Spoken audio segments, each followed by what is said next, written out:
where emergencies are met with swift attention and where cutting-edge technology enables precise and timely treatments. At Tanner Health, every patient's journey is a testament to resilience, a story of strength, healing, and hope. We go beyond treatment to redefine what compassionate care truly means. That's Tanner Health. That's care redefined. Learn more at tanner.org.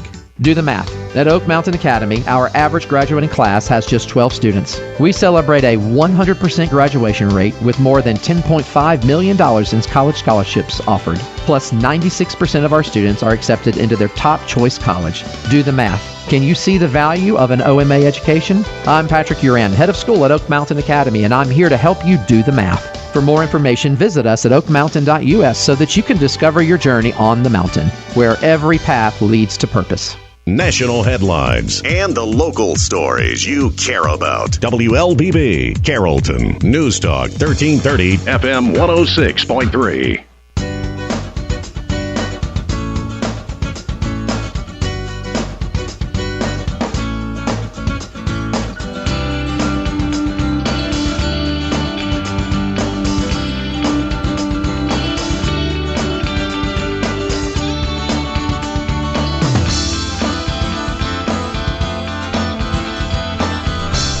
Wednesday morning. Welcome to the WLBB Community Voice here on News Talk 1330 FM 106.3, streaming live online at newstalk1330.com. This morning, we are on the News Talk 1330 WLBB Facebook page. You can see my guest sitting across from me here, across the big news desk.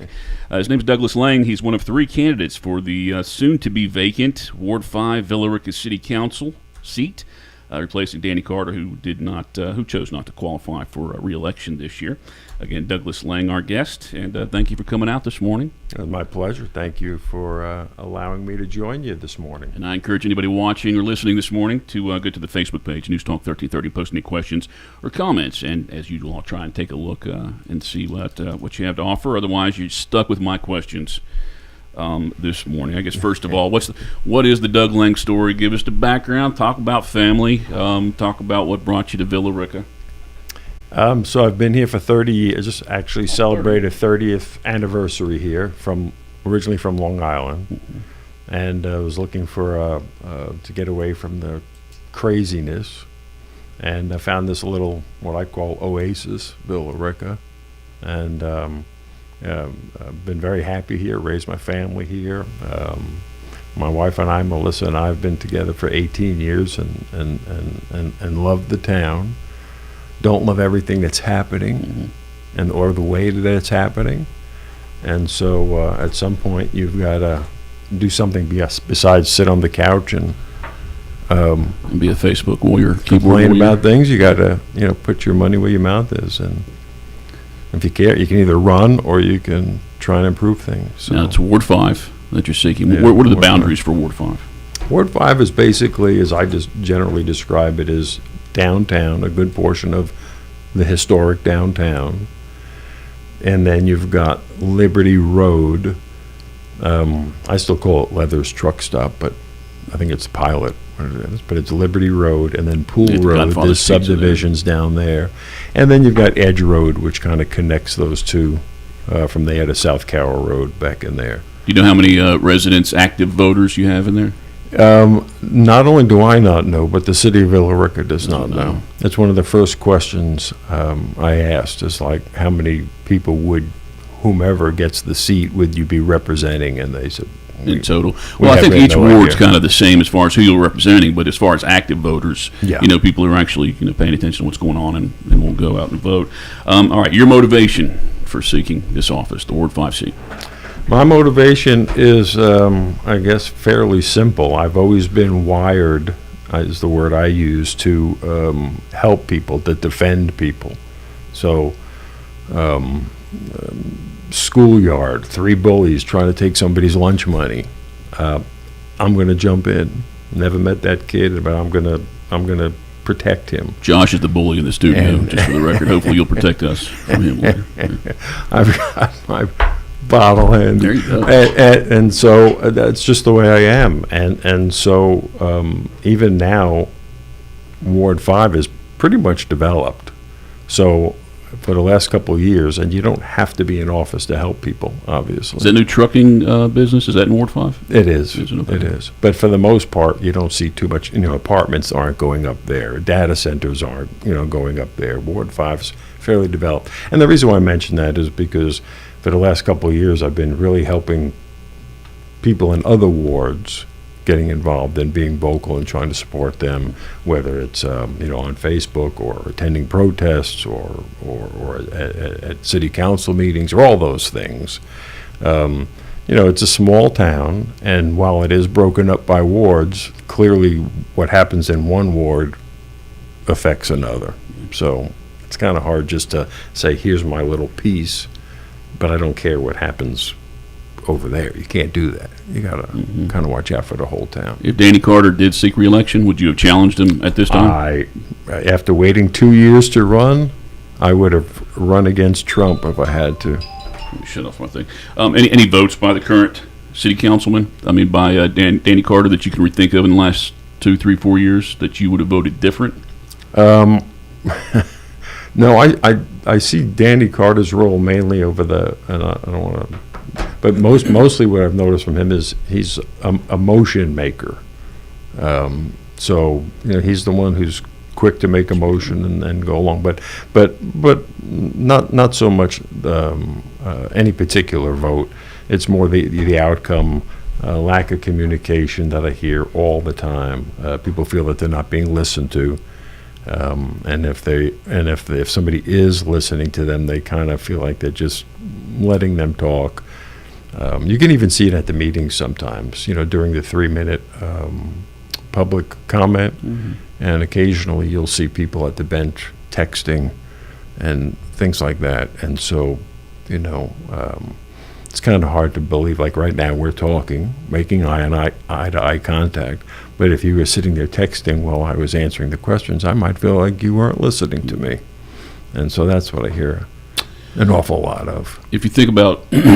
not trying to talk a lot about synergy, but now is there something, if we think about it's five or six council people? Well, 6 if you count the mayor. The chair, the mayor. If you, you're thinking about that group, and if everybody has like their superpower, their super knowledge, I mean, an attorney, an accountant, and they bring that one thing in there that they can all work together and be an expert in something, what is it, what would you be bringing to that group that they may not have right now as far as the knowledge? For me, I think that's a great question because one of the things or the main thing I bring is managerial experience. All my life, I have spent my entire career making fortunes for other people and running large corporations. DHL Airways, for example, at JFK Airport, I ran that entire operation. Not only hundreds of people, airlines don't close. So when I say 24/7, 365, I mean, you're going all the time. Hundreds of people and fleets and equipment and OSHA and safety and IT and sales and I even had aircraft, fixed-wing aircraft, helicopters, all under my jurisdiction that I had to make sure were maintained and stayed on schedule and so forth between here and the East Coast and Europe and the central hub in Cincinnati at the time. So without sounding, I don't want to sound a bit, but I think I'm quite capable of being city manager, and that's not the position I'm seeking. But I think it would be nice to have somebody, a member of the council, that was capable of having informed, intelligent conversations with the city manager and knew what they were talking about or knew about being proactive and heading things off before they became problems. We seem to jump around, as I say, we, the city, of just kind of putting out fires, going from one emergency to the other, as opposed to really thinking things through of how it's going to affect us a year, 5, 10, or 50 years from now, and I think we really need to do that. You mentioned city manager. Villa Rica has not had a full-time city manager in over a year at this point. I believe 5 separate people have been in that position, at least counting Tom Barber. Is that a big deal as far as operations, not having that full-time person, I don't know how it cannot be. And I can tell you, again, coming from the corporate world, that would not be tolerated at all. So as a president of a company, if I was looking for a senior vice president and the owner of the company was asking me, what's taking so long, or what, I wouldn't get away with that. Those are positions that need to be filled, and they need to have consistency, and it takes a while to get, even if you're a professional, it takes a while to get acclimated to that particular operation, or to be accepted by the staff, or to earn their respect. There's a lot of things that have to happen. And if we keep hiring, it's not rocket science. You know what you get if you look for an interim manager? You get an interim manager, and that's what we keep doing. And what I've heard said over and over again is that, we just don't have time to find somebody. So for a year and a half, I think it's actually been, I think you're right, I think it's June, number 5, and it's a year plus. Yeah. I just don't accept that we could not find a manager in that period of time. Well, they had an opportunity. Mayor presented Larry Wood. I don't know if you're familiar with him. You've been here 30 years. You should. He was a former city manager. That's right. For quite a long time, I think. The mayor presented him as an option for city manager to be full-time city manager. I don't know how long, they would have expected Larry to stick around and do that, but they had a chance to vote. Would you have supported bringing Larry Wood in at that point? I would not have. And I was pleased that, if I'm not mistaken, that was a supermajority, I guess, that overrode that, right? Because the new. I just thought that they had the option to vote. I thought it was like maybe just 3-2 anyway. But I think what was changed in the charter is that the mayor now has the unilateral authority to hire and fire, except with being overridden by 4 or more, and that's what happened. And what I felt and what I heard is that this word, it's probably not the right word, but this recycling. We keep seeing mayors come back as managers, or past managers coming back as managers, and so on and so forth. So there's, I guess, some benefit to that, meaning that they have some experience. They already know the city. They've got where the some bodies are buried. There's that too. And then some people are opposed to that, meaning that some people feel that's why they're being brought back, is because there's some history there. And so I think when a company, we always say city, but it's the incorporated. It is really just a large corporation. And at some point, you generally don't see corporations in the corporate world. You don't just keep seeing them bringing the 5 or 6 or 7 people, just keep rotating them. You come in for 6 months, and then I come in for 6 months, and Joel comes in for 6 months, and we all take a chance. It's just my turn. I'm next up. You got to get somebody fresh, new, take the time to train, understand there's going to be a period of time where they're less effective as they're learning. But you got to go through the interview process. There's people that can manage anything. If they're good managers, they can literally manage any type of business there is. Time right now is 8:42. Our guest this morning is Doug Lang. He is one of 3 candidates running for the Ward 5 Villa Rica City Council seat to replace Danny Carter. The other 2 candidates, Dominique Conte. She was on the program about 2 weeks ago, I think. And tomorrow, Luz Morales is on the show. So when that one's complete, put them all together and make it a fun Saturday for yourself and watch a whole hour and a half of these conversations. Before we do take our break, when let's say there's a proposal put before City Council, and it's something that you may have studied and you feel very confident about it, and you said, all right, well, your initial thought is, this is the way I'm going to go. Maybe the next week or so you learn that your constituents say, no, we don't want that. Even though you're confident, based on what you're confident that you should go through with that. Do you fall over and just say, all right, well, that's what they want, so I'm going to go with their vote? Or do you? Another great question. So I look at it as, and when I say this to people, sometimes they just stare at me, and sometimes but just tell me I'm wrong. We have a representative government. Now, do I want to go out there, and do I think I have to bother everybody every time the city wants to buy an F-150? Of course not. You don't have to Well, I guess the answer is no for that, right? Sorry? I guess the answer is no for that, right? You don't- So, but if you're taking 428 acres of pristine conservational land and going to put data centers there, or build a parkway through a quiet little neighborhood, you might want to reach out to the constituents and see how they feel about it. And then it's your role to share with them the knowledge that you've gained from doing all the research. But when it's all said and done, you're there to place a vote on their behalf. And so I feel you do the work, you make the argument. Somebody changes your mind, another council member, you change somebody else's mind. You go through that process, and once that's done, you communicate that to your constituents. I call them neighbors. I throw people off a little bit sometimes when I say neighbors, but I mean constituents. And when it's all said and done, they go, I get that.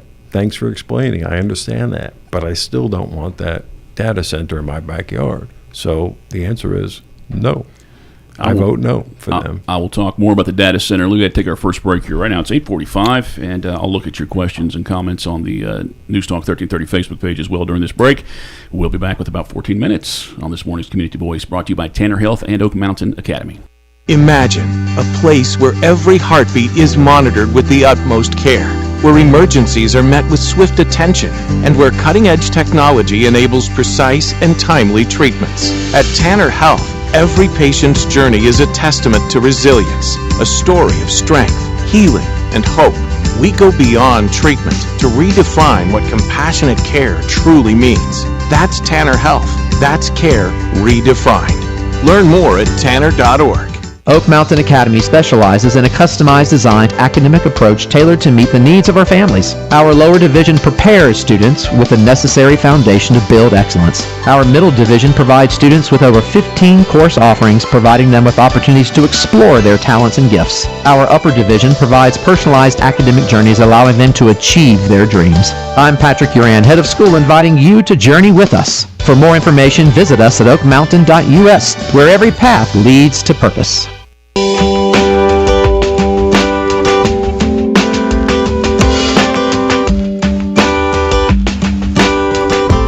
All right, 8:46. Welcome back to the Community Voice here on News Talk 1330 FM 106.3. My name's Colin Worthington. My guest is Doug Lang. He is one of three candidates running for the Ward 5 seat on Villa Rica City Council. Did kind of talk a little bit about the data centers before we went to that break. What have you done your research on data centers? Have you studied up on the pros and cons? Well, yes, to an extent, and the main issue is that, or the argument that I keep hearing made says, well, we all use phones, you have the devices, so we have to have, we've got to have these data centers. And yes, we do have to have, as a country, as a community, whatever, we have to have these data centers, right? But it's the old thing about not in my backyard. And so we've got 428 acres. And just to put that in perspective, if you're familiar with Clinton Preserve, I think that's about 200 acres. So it's double that size. So I think I believe they're talking about 10 or 12 buildings or something like that. And the towns that have them regret that they have them. You read article after article about the noise. It's low water and sewer use, so there's some positives, right? But this particular location is agricultural. You're talking off of 61, or are you talking about the other one? I guess closer to the Douglas County side. The 61. Okay. Yeah. Right. And so, but it's also conservational. Or was zoned conservational, and it's on one of the largest aquifers on the East Coast. It covers 11 states, that not just Georgia, but 10 other states up and down the eastern seaboard, and provides 360 million gallons of domestic water per day for those 11 states. And so I feel, as we're supposed to be good stewards, and I feel like we really shouldn't be building anything light industrial, on that land.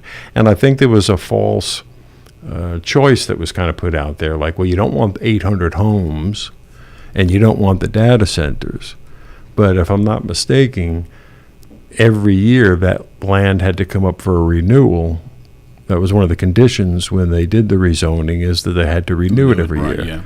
Yeah, because there was the big project. It was going to be for older folks and the whole community and everything. But this is where I talk about thinking ahead and planning. You know, so for all the years that they just kept reapproving it, by then all these apartment buildings had been built, and when that last one had come up, they could have said, hey, we're not going to approve this one because now we've got X amount of thousand more residents from these apartments. And if they had done that, I know there's a couple ifs in there, but if they had thought ahead and done that and not rezoned it, not allowed the rezoning, we wouldn't be in a situation where we feel like we have to choose between 800 homes or data centers. That would be agricultural and conservational still, and both of those would be rejected. And so these are the things that kind of like drive me a little crazy when we don't think ahead and plan for these things. I think sometimes those the project managers, they're a little deceptive with what they're bringing to council. Especially just thinking, all right, Villa Rica's, 15,000 people, 20,000 people, and they're not going to pay so much attention. We're going to bombard them with all this stuff. They're bigger companies. I think that happens. Yeah, I think that happens plenty. I think maybe the council people who didn't seem as educated on these projects. They may have been.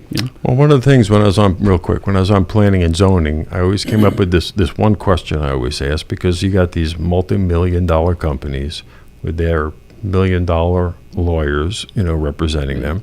And I know in the past when I've bought this little piece of land to have a house on or buying a house, I do my due diligence.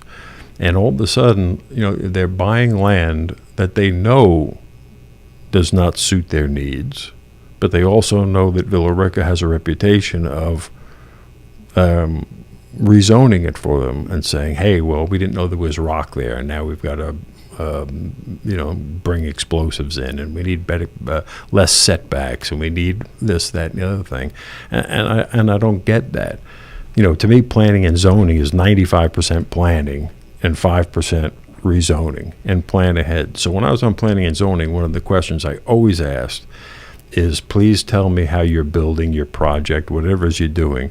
How is that going to help pre-existing, current Villa Ricans? And you would see the kind of face go blank. Sometimes they would say, well, we're going to create these jobs. But that's where I think that's what made me think, when you said that, made me think about how they oversell it, something like that they're going to say they're going to be high-paying jobs, and they turn out not to be so high-paying. There's going to be 50 jobs, may turn out to be 15 jobs, and then we don't do anything about it. We don't learn from that, and the next time we do the exact same thing over and over again. We as a city seem to live from application to application, based on people coming from Atlanta or Alpharetta or from now nationwide, and whoever comes before us, the developers are really planning our city for us. That's what's happening. The developers are planning our city for us, instead of us sticking to the zoning that we have and rezoning with an eyedropper, unless there's a real good reason to do it. Josh, let's go ahead and just stay on. We'll just stay in this segment and hit the closing break at 8:59, if you're cool with that. It is 8:52 right now. Doug Lang, my guest on this morning's Community Voice program. You talk about planning and zoning. You spent time in there as a city council person. When do you determine it's okay to tell somebody? What's going to be your criteria to tell somebody what they can and cannot do with their property or a property they plan to purchase? Well, that comes up a lot also, right? The city's previous mayor comes up and says you can't tell people what to do with their property, and they'll sue us, and then we'll have everybody suing us and so forth. And I guess this is a little bit of apples, or maybe apples and oranges, but the city certainly has no problem telling homeowners what they can do with their property, right? So if you've got a third of an acre or whatever your house is on, and you want to put a shed in your yard, well, that shed can't exceed. Is it the city or is it homeowners association? City. Yeah. And they'll say, well, you're only allowed to have 150 square feet of shed because you've only got this much property. And I can tell you that if I put 180 foot of shed in my yard instead of 150, it wouldn't bother anybody. But for some reason, when it comes to multiple acres and sometimes hundreds of acres, and it comes to wealthy developers, we feel like we cannot tell them what to do. Now, I'm not saying that we can tell them what to do, but the city's not required to rezone property. If people buy companies, developers buy property that is not zoned to meet their needs, that's not on the city to rezone it for them to make it meet their needs. Do they still have to see it? Do they still have to have it presented to them and make a decision for the public to see, or they just can decide not to put it on the agenda, period? I'm sorry. Do you have to have council present, listen to the presentation, and so the public can see how they voted, or can the mayor who sets the agenda, can they decide not even to put it on the agenda and not even consider somebody asking for rezoning? So it should go up for public hearing, and generally does. I don't know about rezoning and those kind of things. I think they almost always do, but sometimes, I don't know if I'm answering your question, but sometimes I do see some things on the consent agenda that surprise me. Again, it's not just buying a new F-150. It's something I go, gosh, I would think that we would have some conversation about that. We've got 3 minutes. I want to give you an opportunity to touch on some more positive things if possible. Nonprofits that you've been involved with in your life? No. I've always worked for-profit companies. At church, it's not really nonprofit companies, but as far as donating time and helping out with our church, we've done that, for the events that the church throws. But no, I've pretty much been a businessman all my life. How about if you have an issue, personal issue, or maybe in the future if you're having issues making decisions as a council person, who have you looked to in the past for guidance, for help, and who can you look to now for anything? If you're having an issue at home or having an issue with the city or somebody else, and you want somebody to talk you through it. Well, obviously my wife, I say obviously, for I think most people, they would say, well, I'll speak for myself. For me, it's my wife. Not only is she my best friend, but she happens to be highly logical, intelligent, and a wonderful person to bounce ideas. Sounds like you like her. It's a good thing. When I ask that question, I ask it to most candidates. I kind of look for somebody that they mention in the community that everybody might know, and everybody say, "Oh, yeah, well, he's associated with that person," so. They kind of give you a different feeling about that person. Yeah, I don't think there's any one person. I think everybody's capable of coming up with good ideas and helping out. I've seen, again, in running companies, there's this guy that just never talks. He's always quiet. You never hear a peep out of him. But you call a meeting, and he speaks up, and for the first time you hear his voice, and he comes up with something as clever as can be, that maybe a problem you've been trying to solve for a month. So you never know where the next good idea is going to come from. You've got 1 minute. I want you to tell me your favorite thing or the best things about Villa Rica. Well, favorite things are the things that brought me here. And I see a little bit of it under attack, for lack of a better phrase, but I still love the fact that it's small town. I still love the fact that people are friendly.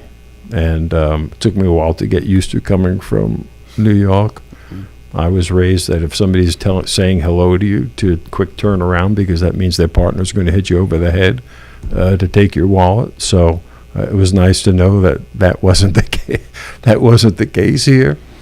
Great place to raise a family, and I'd like to see the town continue to do that, do the right thing, and grow organically. I call it the field of dreams. If you build it, they will come. You don't have to bring people here artificially. If you do the right thing, people will move here because they want to. All right, 10 seconds, contact information. You get a website, Facebook page? Facebook page. Is it Douglas? Douglas Lang. Okay. Yep. And, once, if need be, then I will have all sorts of other ways to reach me. All right, early voting is ongoing right now. We're smack dab in the middle of it ahead of the November 4th general municipal election. Douglas, thanks for coming out this morning. Appreciate it. And thank you for watching and listening to this morning's Community Voice on News Talk 1330 FM 106.3. Imagine a place where every heartbeat is